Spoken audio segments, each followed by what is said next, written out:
Hello students, आज हम लोग महत्वपूर्ण प्रश्नों को हल करेंगे। जो हमारे चैप्टर चल रहा था प्रकाश का गोले दर्पणों पर परावर्तन, इसी संबंधित महत्वपूर्ण प्रश्नों को हल करेंगे। पहले लेक्चर में हम लोग उनसे संबंधित नियमों को समझ चुके हैं, तो चलिए देखते हैं पहले प्रश्न को। इसमें कहा गया फोकस दूरी f के एक अवतल दर्पण के मुख्य अक्ष पर 2f की दूरी पर 5 सेंटीमीटर की लंबी वस्तु रखी है। इसके प्रतिबिंब की लंबाई होगी, कितना होगी हमें बताना है। ऑप्शन दिया गया हम लोग को। तो यहां पे देखते हैं कि फोकस दूरी, सबसे पहले दर्पण का सूत्र लिख लेते हैं। दर्पण का सूत्र क्या है? 1/f 1/v plus 1/u। तो फोकस दूरी हमें f ही दी गई है, यहाँ f ही रहने देंगे। एक अवतल दर्पण के मुख्य अक्ष पर 2f की दूरी पर, अर्थात जो यहाँ वस्तु की दूरी दी गई है वो हमें दी गई है 2f की दूरी पर 5 सेंटीमीटर लंबी वस्तु रखी है, अर्थात हमें वस्तु की लंबाई दी गई है 5 सेंटीमीटर। ठीक, 5 सेंटीमीटर हमें वस्तु की लंबाई दी गई है। यहां लिख के ऊपर लिख लेते हैं कि हमें ओ दिया गया है 5 सेंटीमीटर वस्तु की लंबाई। जब हम लोग इसको इधर भेजेंगे तो 1/f प्लस का इधर आएगा, माइनस का हो जाएगा 2f 1/b। लासा लेंगे 2f आएगा, यहाँ पे 2 माइनस 1 v, दो में से एक चला गया, 1/2f। तो v का मान हमें कितना मिल गया? 2f मिल गया। v का मान कितना मिल गया? 2f। हमसे पूछा गया था प्रतिबिंब की लंबाई, अर्थात हमें आई के बारे में पूछा गया है, क्या होगी ये बताना है। तो हम लोग जानते हैं फार्मूला कि आई अपॉन ओ होता है माइनस का v अपॉन u। आई हम लोग को पता करना है, ओ को उधर भेज दो, v अपॉन u, और ये हो जाएगा अपना o। आई निकालने के लिए v का मान कितना आया है? 2f। u का मान कितना आया है? u का मान हमें दिया गया था ये 2f दूरी पर वस्तु रखी, तो यहाँ 2f रख देंगे। और o मतलब ऑब्जेक्ट कितना है? 5 सेंटीमीटर लंबा है। 2f से 2f कैंसिल, 5 सेंटीमीटर। ठीक, तो ये ऑप्शन सही हो जाएगा। यहाँ माइनस का आ रहा है, इससे हम लोग ये समझेंगे कि जो प्रतिबिंब होता है अवतल दर्पण में वो नीचे की ओर बनता है, ठीक उल्टा बनता है, इसीलिए माइनस आ रहा है। चिन्ह परिपाटी में हमने आप लोगों को बताया है कि ये माइनस क्या दर्शाता है, कि यहाँ हमारा 5 सेंटीमीटर सही हो जाएगा। चलिए अगला प्रश्न देखते हैं। तो चलिए दूसरा प्रश्न देखते हैं। दिया गया एक उत्तल दर्पण से 25 सेंटीमीटर दूर रखी वस्तु का प्रतिबिंब वस्तु की लंबाई का आधा है, दर्पण की फोकस दूरी है। यहाँ हमें देखते हैं क्या दिया गया, एक उत्तल दर्पण से 25 सेंटीमीटर दूर, तो वस्तु हमेशा माइनस की ली जाती है यहाँ पे। तो माइनस का 25 सेंटीमीटर, क्योंकि वस्तु हमेशा बाएं तरफ रखी जाती है, ये मान करते हैं हम लोग, तो बाएं तरफ माइनस लिया जाता है। 25 सेंटीमीटर दूर रखी वस्तु का प्रतिबिंब वस्तु की लंबाई का आधा है, कि जो प्रतिबिंब बनता है, जो प्रतिबिंब यहाँ देखो कहा गया है रखी वस्तु का प्रतिबिंब वस्तु की लंबाई का आधा। वस्तु की लंबाई कितनी है? u है मान लो, इसका आधा बनता है, तो हो जाएगा अपना ये 25/2। यहाँ पे हमने माइनस नहीं लिया है, क्यों? क्योंकि जो उत्तल दर्पण होता है उसमें जो प्रतिबिंब बनता है वो दाएं तरफ बनता है, तो दाएं तरफ हम लोग प्लस का लेते हैं, इसलिए प्लस का लिया गया है। हमसे पूछा गया है यहाँ पे फोकस दूरी। फोकस दूरी निकालना है, हम लोग दर्पण का सूत्र जानते हैं। दर्पण का सूत्र क्या है? 1/f 1/v plus 1/u। यह हम लोग को पता करना है। v दिया गया है 25/2, 25/2। u है हम लोग के पास माइनस का 25, 1/f।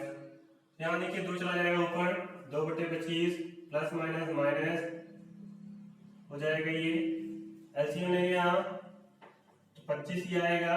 यहाँ 2 - 1 2 माइनस 1, तो 1/25, मतलब कि 1/f इक्वल टू 1/25। तो यफ की वैल्यू कितनी आ गई? 25 सेंटीमीटर। जब यफ का मान 25 सेंटीमीटर आ गया तो इसका मतलब यहाँ हमें जो ऑप्शन मिलेगा वो सी मिलेगा, 25 सेंटीमीटर करेक्ट होगा। चलिए अगला प्रश्न देखते हैं। तो तीसरा प्रश्न है हम लोग का, उत्तल दर्पण से 40 सेंटीमीटर दूर रखी वस्तु का प्रतिबिंब 10 सेंटीमीटर दूरी पर बनता है, उत्तल दर्पण की फोकस दूरी होगी। तो उत्तल दर्पण से 40 सेंटीमीटर दूर रखी वस्तु हम माइनस कर लेते हैं। 40 सेंटीमीटर वस्तु का प्रतिबिंब 10 सेंटीमीटर दूरी पर बनता है, तो जो प्रतिबिंब बन रहा है कहां बन रहा है? 10 सेंटीमीटर की दूरी पर। और इसको हम लोग लेते हैं प्लस पर, क्योंकि ये दाएं तरफ बनता है। उत्तल दर्पण की फोकस दूरी हम लोग को पता करनी है। हम लोग दर्पण का फार्मूला जानते हैं, 1/f equal to 1/b plus 1/u। f की वैल्यू हम लोग को पता करनी है। v हम लोग को दिया गया है 10, u दिया गया है 40, वो भी माइनस रखेंगे तो जाएगा 1/f 10 plus minus minus, LCM लेंगे यहाँ पे 40 आएगा, यहाँ 4 माइनस 3, तो 1/f 4 माइनस का 1 आएगा, 3 नहीं 4 माइनस 1, तो यहाँ आएगा 3/40। तो जब क्रॉस मल्टीप्लिकेशन कराओगे तो यहाँ मिलेगा f बराबर ऊपर चला जाएगा 40/3, बात कर दो 3 एकम 3, 3 त्रिका 9, फिर 3 त्रिका 9, ऐसे ही आता जाएगा।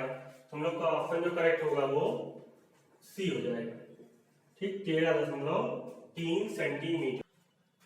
तो प्रश्न नंबर 4 है, किसी अवतल दर्पण की वक्रता त्रिज्या 20 सेंटीमीटर, ठीक, वक्रता त्रिज्या हम लोग को दी गई है 20 सेंटीमीटर। तो यहाँ से हम लोग फोकस दूरी पता कर सकते हैं कि फोकस दूरी बराबर होता है माइनस का r/2। अब यहाँ माइनस क्यों लिए? क्योंकि अवतल दर्पण है।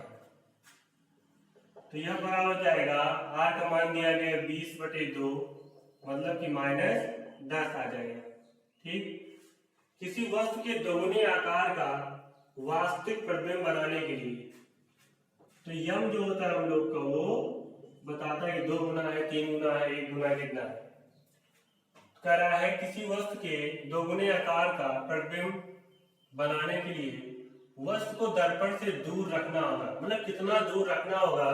तो इससे क्या पता चल रहा है हम लोग को कि हम लोग को पता करना है u, और हम लोग जानते हैं, नहीं बता देते हैं कि v/u इक्वल टू होता है m। तो यहां पे हम लोग m की वैल्यू रख देते हैं, माइनस कर लिया जाएगा। तो v/u बराबर यहाँ माइनस का 2 आ गया, तो v का मान आ जाएगा -2u, ठीक, v का मान आ गया -2u। अब जो है इसको उठा के हम लोग फार्मूले में रखेंगे दर्पण के। दर्पण का formula 1/f equal to 1/b plus 1/u। f दिया गया हम लोग को -10, v हमें बताया -2u, प्लस u हो जाएगा। ये सॉल्व कर लेते हैं इसको, -10 -2u आएगा,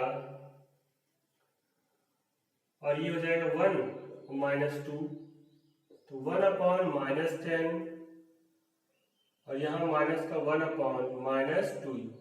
तो यहाँ पे देखेंगे माइनस से माइनस कैंसिल हो जाएगा, क्रॉस मल्टीप्लिकेशन कराओगे 2u बराबर मिलेगा -10, तो u बराबर हो जाएगा -10/2, और काट देंगे आएगा -5 सेंटीमीटर। तो यहाँ ये माइनस बता रहा है कि जो वस्तु होगी वो बाएं तरफ रखी जाएगी। तो हम लोग का 5 सेंटीमीटर ऑप्शन करेक्ट हो जाएगा। समझ में आया? यहाँ पे देखने की बात यही थी, कहा गया था किसी अवतल दर्पण की वक्रता त्रिज्या, तो वक्रता त्रिज्या मतलब r दिया गया हमें, तो 20 रख दिए। अवतल दर्पण इसलिए यहाँ माइनस कर लिया गया, माइनस करेगी फोकस दूरी इसकी, तो -10।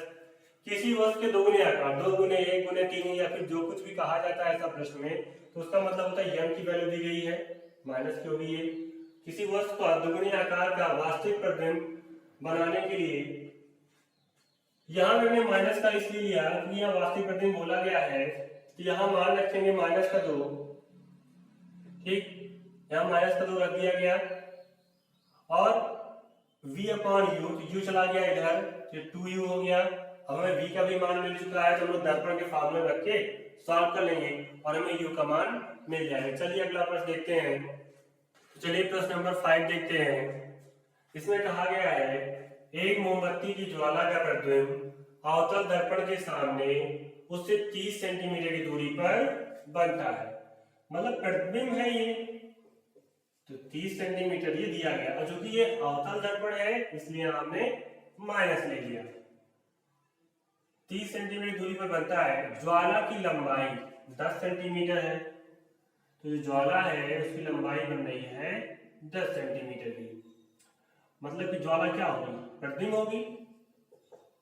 ज्वाला की लंबाई 10 सेंटीमीटर नहीं, वस्तु होगी, वस्तु हो जाएगी हम लोग की 10 सेंटीमीटर, तथा उसके प्रतिबिंब की लंबाई 5 सेंटीमीटर। प्रतिबिंब की लंबाई 5 सेंटीमीटर दी गई है। दर्पण की फोकस दूरी यह हम लोग को पता करना है। हम लोग फार्मूला जानते हैं, यम बराबर होता है माइनस का v अपॉन यू, और इसी के बराबर होता है i अपॉन ओ।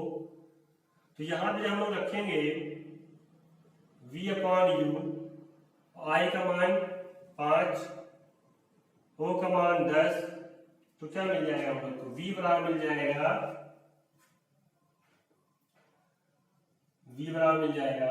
अब चूंकि देखो ये भी बात देखना है, जो प्रतिबिंब बनता है वो माइनस का होता है ना, तो यहाँ माइनस आएगा, तो माइनस से माइनस कट जाएगा, तो ये 5 दूनी 10 हो जाएगा, ये इधर चला जाएगा। तुम लोग यहाँ कह सकते हैं, देखिए माइनस से माइनस कट गया, 5 दूनी 10, 2 यहाँ चला जाएगा, तो u बराबर मिल जाएगा 2v। अब यहाँ पे v का मान रख दो, तो v का मान जब रखेंगे कितना है -30, तो u आ जाएगा अपना माइनस का 60 सेंटीमीटर, माइनस का 60 सेंटीमीटर। अब क्या करना है, अब हमें u पता चल चुका है, v यह पता करना है, रख देते हैं फार्मूले में, दर्पण के फार्मूले से 1 upon f equal to 1 upon v plus 1 upon u, यह पता करना है। तो v कितना है हम लोग के पास -30, u कितना है -60, तो यहाँ पे जाएगा ये माइनस का 30 प्लस माइनस माइनस का 60 हो जाएगा। एलसीएम लोग 60 आएगा, 30 दूना 60, 2 आएगा, 60 एकदम 60, मतलब कि माइनस का 3/60 आ गया। ये वाला अपॉन f का मान काट दो, आ जाएगा 3 दूनी 6, तो यह बराबर आ गया माइनस का 20 सेंटीमीटर। चूंकि अवतल दर्पण इसलिए फोकस दूरी माइनस थी, तो ये 20 सेंटीमीटर अपना करेक्ट हो जाएगा। तो चलिए अगला प्रश्न देखते हैं। नंबर 6 देखते हैं। इसमें कहा गया है एक उत्तल दर्पण जिसकी फोकस दूरी 30 सेंटीमीटर है। एक उत्तल दर्पण है जिसकी फोकस दूरी 30 सेंटीमीटर है। तो उत्तल दर्पण की जो फोकस दूरी होती है वो प्लस की जाती है, 30 सेंटीमीटर है, के द्वारा वस्तु के आकार के 1/5वें भाग के बराबर प्रतिबिंब बनता है। फिर यहाँ में m का मान दिया गया है, m बराबर होता है माइनस का v अपॉन u, और m का मान दिया गया है 1/5। तो यहाँ पर u उधर भेज दो, तो v बराबर मिल जाएगा माइनस का u अपॉन 5। ठीक, ये मिल गया हमें v का मान।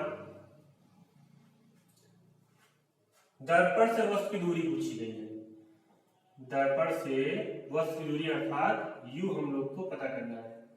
v मिल चुका है, f दिया गया। तो चलिए देखते हैं फार्मूला होता है दर्पण का 1/f equal to 1/v plus 1/u। f दिया गया 1/30, v दिया गया हम लोग को माइनस का u/5, और ये 5 हो जाएगा अपना, 5 दिया गया है u, नहीं भाई u ही रहेगा, ये u पता करना हम लोग को। चला जाएगा ये ऊपर, तो जाएगा 5/30 u और प्लस का u, ये 30 एलसीएम करोगे u आएगा -5 + 1, ठीक, 1/30 ये यहाँ लग जाएगा, आएगा -4/u, तो u बराबर मिल जाएगा 4 के 12 मतलब कि 120 सेंटीमीटर। तो वस्तु मतलब कि 120 सेंटीमीटर की दूरी पर रखी है, और रखी है 120 सेंटीमीटर की दूरी पर। यहाँ ध्यान देने की बात यही है कि जो कहेगा आकार के 1/5, 2 गुना, 3 गुना या 1/2 गुना कुछ भी दिया गया है तो यम का मान दिया रहता है, ठीक, इस बात को ध्यान देना है, उसी सहारे से मान निकाल लेना। चलिए अगला प्रश्न देखते हैं, प्रश्न नंबर 7 देखते हैं। अगर आप लोगों ने पहला लेक्चर अच्छे से देखा होगा बिल्कुल इस क्वेश्चन को कर पाएंगे।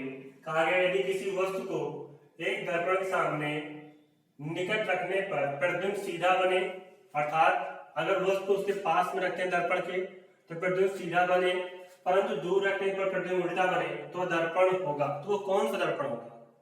तुम लोग बहुत अच्छे से जानते हैं कि जब हम लोग अवतल दर्पण देखे थे, अवतल दर्पण, तो वहां ये देख रहे थे कि अगर ये अपना ध्रुव होता था, ये फोकस और ये वक्ता केंद्र, तो जब वस्तु को फोकस और ध्रुव के बीच में रखते थे तो प्रतिबिंब सीधा बनता था। कहां पे? दर्पण के पीछे। लेकिन दूर रखने पर, यहां कहीं रखते थे अनंत पर, अनंत और वक्ता केंद्र के बीच, फोकस पर, तो कहां बनता था? इधर, और उल्टा बनता था, ठीक। तो यही आ रहा है, दूर रखने पर प्रतिबिंब उल्टा बने, जब दूर ले जाएंगे तो प्रतिबिंब उल्टा बनेगा, फोकस और ध्रुव के बीच में रखेंगे तो प्रतिबिंब सीधा बनता है। तो इसका मतलब कौन सा दर्पण होगा? ये अवतल दर्पण। तो इस तरह के प्रश्न पूछे जाते हैं। चलिए अगला प्रश्न लेते हैं। तो प्रश्न नंबर 8 देखते हैं। इसमें कहा गया है कि 16 सेंटीमीटर फोकस दूरी वाले, तो यहाँ फोकस दूरी कितना दी गई है? 16 सेंटीमीटर। अवतल दर्पण, अवतल दर्पण है इसलिए हमने माइनस लगाया गया, अवतल दर्पण की फोकस दूरी माइनस की होती है। सामने 12 सेंटीमीटर की दूरी पर कोई वस्तु रखी है, जो वस्तु रखी गई है वो रखी गई है 12 सेंटीमीटर की दूरी पर। यदि वस्तु की ऊंचाई 2 सेंटीमीटर हो, वस्तु की ऊंचाई हम लोग O से दर्शाते हैं, ऑब्जेक्ट होता है 2 सेंटीमीटर, तो हमसे पूछा गया है प्रतिबिंब की ऊंचाई बताइए, मतलब कि हमें I बताना है। फार्मूला लोग जानते हैं 1/f 1/v + 1/u। f का मान है -16, v का मान पता करना पड़ेगा हम लोग को, u का मान दिया गया है -12 प्लस माइनस हो जाएगा। इसको इधर भेज देते हैं तो यहाँ 1/v 1/12, ये माइनस का 1/16, तो यहाँ लासा लेंगे तो आएगा 48, 12 × 48, 16 × 48। तो यहाँ पे हम देख पा रहे हैं कि आ गया हमारे v का मान 48, ठीक, v का मान 48 आ गया। तो लोग फार्मूला जानते हैं कि v/u इक्वल टू होता है, या फिर ऐसे लिख सकते हैं कि I/O इक्वल टू होता है माइनस का v/u। हमें I चाहिए, I बराबर हो जाएगा माइनस का v/u इंटू O। तो v कितना दिया गया हम लोग को? v मिला 48, u 12 दिया गया है, और वस्तु की ऊंचाई कितनी दी गई थी? 2। 12 × 48 मतलब कि I का मान कितना आ गया? माइनस का 8। तो -8 ये बता रहा है कि जो प्रतिबिंब बनेगा वो नीचे की ओर बनेगा, ठीक, उल्टा। तो 8 सेंटीमीटर हो जाएगी हमारे प्रतिबिंब की ऊंचाई। चलिए अगला प्रश्न देखते हैं। तो प्रश्न नंबर 9 देखते हैं। इसमें कहा गया है कि एक 30 सेंटीमीटर वक्र त्रिज्या वाले उत्तल दर्पण के सामने 15 सेंटीमीटर दूरी पर एक जलती हुई मोमबत्ती रखी है, प्रतिबिंब की स्थिति होगी। एक 30 सेंटीमीटर वक्र त्रिज्या वाले उत्तल दर्पण है, उत्तल दर्पण की वक्र त्रिज्या होती है प्लस की, क्योंकि इसमें बाएं तरफ होता है, दाएं तरफ होता है, दर्पण के दाएं तरफ होती है उत्तल त्रिज्या, इसलिए प्लस की रहेगी 30 सेंटीमीटर। इससे हम लोग फोकस पता कर सकते हैं R/2 कितना आ गया 15 सेंटीमीटर। कहा गया है दर्पण के सामने 15 सेंटीमीटर की दूरी पर एक जलती हुई मोमबत्ती रखी है। तो कितनी दूरी पर रखी है, ये दूरी दिया गया, इसका मतलब ये 15 सेंटीमीटर होगा और ये माइनस का होता है। वस्तु में 15 सेंटीमीटर दूरी पर दी गई है। हमसे पूछा प्रतिबिंब की स्थिति मतलब v के बारे में हमें बताना है। हम लोग जानते हैं formula 1/f equal to 1/v plus 1/u। f का मान है 1/15। यहाँ पे माइनस का है, ये प्लस का है, तो ये हो जाएगा अपना माइनस का। ये उधर जाएगा प्लस का हो जाएगा 1/15 और प्लस 1/15। तो यहाँ पे 1/v 1 प्लस 1/15 कितना आ गया 2/15। तो v बराबर आएगा 15/2। 2 7 14 2 5 10। तो 7.5 सेंटीमीटर प्लस का आया है, इसका मतलब दर्पण के पीछे। तो अपना ऑप्शन सही हो जाएगा दर्पण के पीछे 7.5 सेंटीमीटर पर। ठीक, ऑप्शन सी करेक्ट होगा। अगला प्रश्न देखते हैं। तो चलिए 10 नंबर क्वेश्चन देखते हैं। इसमें कहा गया एक 2 सेंटीमीटर ऊंची वस्तु उत्तल दर्पण के सामने, तो वस्तु की ऊंचाई दी गई है 2 सेंटीमीटर, उत्तल दर्पण के सामने 10 सेंटीमीटर की दूरी पर रखी है। वस्तु कितनी दूरी पर रखी है 10 सेंटीमीटर की दूरी पर। वस्तु को माइनस में लेते हैं। यदि दर्पण की फोकस दूरी 15 सेंटीमीटर हो चुकी है, उत्तल दर्पण से इसकी फोकस दूरी रहेगी प्लस की। प्रतिबिंब का आकार मतलब कि हमें आई पता करना है। हम लोग फार्मूला जानते हैं, पहले v पता कर लेते हैं। यहाँ से 1/f equal to 1/v plus 1/u। f कितना है 15, v पता करना है, u दिया गया हमें -10। तो जाएगा 1/15 1/15 v प्लस माइनस माइनस 1/10। इधर जाएगा प्लस का हो जाएगा 1/15 प्लस 10। यहाँ बचा है सिर्फ v। लासा में कितना है 30, 15 दूनी 30, 10 टाइम 30, जोड़ लो 5 हो गया, 5 6 30। तो v का मान कितना मिल जाएगा 6 सेंटीमीटर। हमें पता करना है आई। तुम लोग जानते हैं फार्मूला I/O इक्वल टू होता है माइनस का v/u। तो यहाँ पे I निकालना है, O कितना दिया गया है 2, v कितना है v आया हम लोग का 6, u कितना है u है हम लोग के पास 10, वो भी माइनस का कट गया माइनस माइनस। I बड़ा मिल जाएगा हमें 6 दूनी 12/10 मतलब कि 1.2 सेंटीमीटर। तुम लोग का पहला ऑप्शन करेक्ट हो जाएगा। इस तरह से हमने 10 महत्वपूर्ण प्रश्नों को हल किए। अब अगले वीडियो में हम लोग कुछ और प्रश्नों के बारे में देखेंगे। धन्यवाद।